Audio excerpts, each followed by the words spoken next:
hold it, Daryl. Come here for a second. Ladies and gentlemen, this is our demolition supervisor, Daryl Sterner. Hi. Daryl, sorry. Could you take a moment or two and explain to the folks what you're doing here, what you're going to set up, you know, the explosives and all that? No, Daryl, that's what we're doing on the set today. You know, it's kind of like take your daughter to work day, explain what you do. So, okay. Well, like you've seen, Marion's just been captured by those two tumblers, and Indy's going to try to stop them. Great, thanks, Daryl. Ready, Michelle? Yeah. I'll do this once. I'm depending on you, Daryl. So do I. Don't worry about it, sweetheart. Let's just check those belts when we get in the truck, okay? All right. Cameras ready? Cameras ready?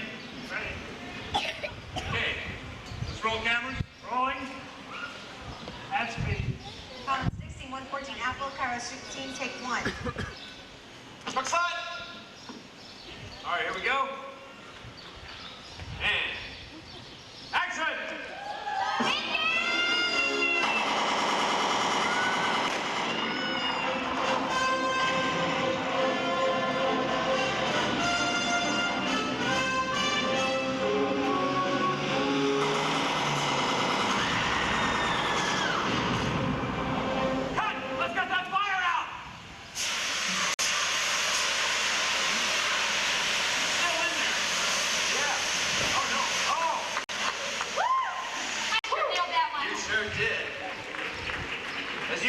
Working with explosives can be one of the more dangerous and unpredictable things that a stunt person has to deal with. Right, Kevin? But something as simple as a fishfire sheet can be just as dangerous. It's true. It takes a lot of timing and practice and coordination just to make it look like you're actually hitting someone. Well, you're right. Why don't I show them what we need? Whoa, Michelle, somebody could get hurt. Use an extra. Oh, thank you. Keep it simple and be careful. Okay. Hey, Emily. Can I borrow one of your extras? Hi, everyone. I need a volunteer. Who wants to help me out here? Oh, I picked the short guy right here in front. Hi, sir. Come right out here. Yeah. Hey, that's a nice shirt. Yeah, right here. Now, in a fight routine, taking a punch is just... Yeah, sure. Okay. All right. Where was I? Now, taking a punch is just as important as throwing one. Oh, sir?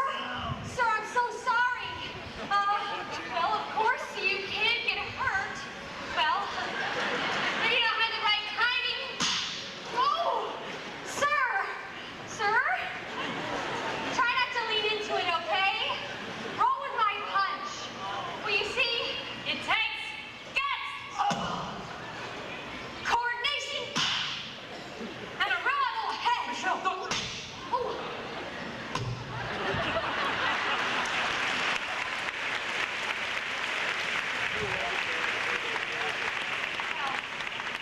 Obviously, something like this takes a lot of rehearsal. And a lot of extras. Yeah. Help them up. Excuse me? Sir? Sir? Sir? Ladies and gentlemen, stuntman Ray Nat. Great job, Ray. Okay, Emily, you may release the extras now. Thank you very much, ladies and gentlemen, for your help today. How about a nice round of applause for Emily Lester and these great audience extras. Now, Indy comes face to face with an iron-fisted mechanic played by our stunt actor, Tom Akos. Thank you very much, Kevin. You know, folks, as a stunt actor, I actually played the role of a German mechanic in the film. No one would double for me, and I'd do all my own stunts. As a stunt double, it's my job to make you believe that I'm actually Harrison Ford. You have to think that I'm Karen Allen. There are some stars like Harrison Ford that do a lot of their own stunt work, but sometimes the risk of a very serious injury is just way too great. If one of the big stars would get hurt, the entire picture might shut down, and that's why Michelle and Tom and I are here. We're not big stars. You're absolutely right, Larry. Okay. Got a couple of notes before we start the next scene. Michelle, with the gunner on the hill, yeah, Danny shoots down at Indy for the first time. Remember, I want you to panic, hit the controls, start moving in circles. When you come around the first time, that's when I want you to use the machine gun. All right, now remember, you three, there's a lot of firepower in this next scene, so hey, stay sharp. I don't want to see anybody get hurt. Hit your marks. Good luck. Places, please, guys. Places. This scene is the culmination of all the effects you've seen so far. A real good example of our second unit, our cast, and our crew working together as a team. Okay, Al, let's make it happen. Yes, sir. All right, everybody, you heard the boss. Calls, places. Daryl, everything ready over there? Ready, Al? Want to talk to the audience again? No. Larry, set? No. Cameras ready? Camera's ready. Roll film? Rolling. At speed. Common 63, Charlie, Desert Flight, take 1. Thank you, Mary Beth. Playback. Action.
see the symbol of the Disney MGM Studios. That's our award-winning Earful Tower.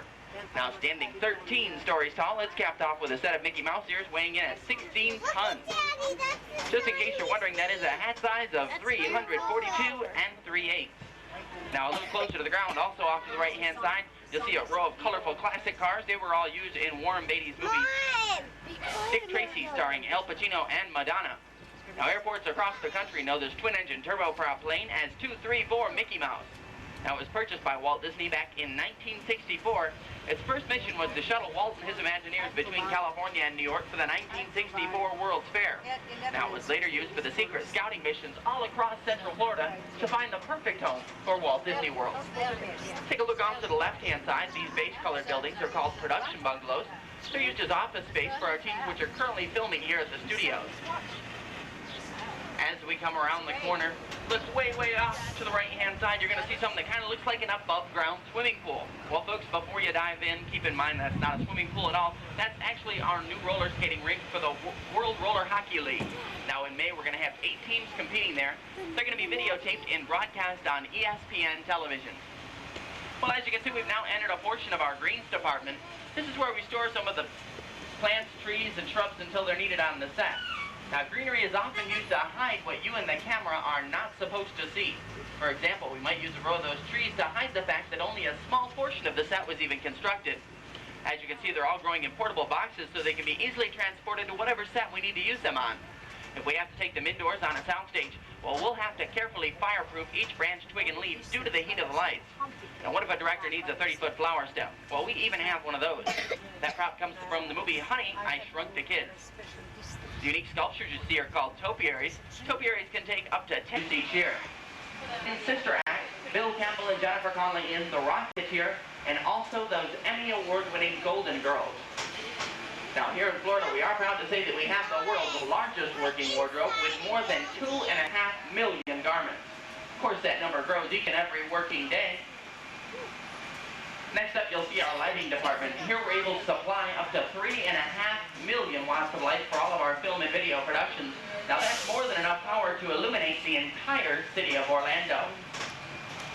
Next up is our sound, camera, and video department. Here at the Disney MGM Studios, we feature sophisticated sound equipment for all of our backlot needs, as well as many of the concerts that are performed across the country. Take a look way off to the right-hand side here. You're going. As we exit the tunnel, you'll be passing by what's known as a standing set. Now, this set was constructed for the Walt Disney picture, Honey, I Blew Up the Kids. That's the sequel to the movie Honey, I Shrunk the Kids. When Rick Moranis and his crew were here, this area was transformed into the Nevada home of Sterling Laboratories, Disney World Resort. But before you pack your bags and move into this neighborhood, take a closer look at the house coming up off to the right. You'll see it's just a facade or a false front. Actually, the sign out front says it all. It's an open house. There are no interiors or backs to any of these homes. They're used only for external scenes. Now, we use that first Pennsylvania Dutch-style house for a winter holiday scene.